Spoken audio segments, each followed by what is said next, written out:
Kũgena kwa kambuni ya Royal Media Services nĩ ĩkanĩrĩire ngirimiti ya Ũiguano na ngwatanĩro ya arũgamĩrĩri a mathabu bũrũri-inĩ ICPAK na makĩaria hĩndĩ ya igongona rĩrĩ mũrũgamĩrĩri mũnene wa mohoro kambuni-inĩ ya RMS nĩwe Linus Kaikai hamwe na mũrũgamĩrĩri wa rũhonge rũrũ maugĩte ngirimiti ĩno nĩ ĩgũteithĩrĩria kuongerera ikĩro cia mohoro kambuni-inĩ ĩno makĩria hoka nĩ ũthathaũri wa mohoro kũrĩ eroreri marĩa marabatara utaalamu wa mathabu.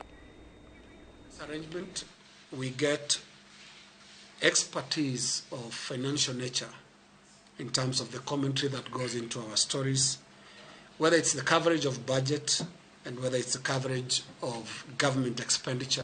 This relationship is about enriching the quality of that content that goes to our viewers and listeners and indeed our readers. It helps us in being able to disseminate what we find out. We have an arm in research where we are able to also just research on all the issues, including the devolution, the budgets, being able to break down the budget for the general public.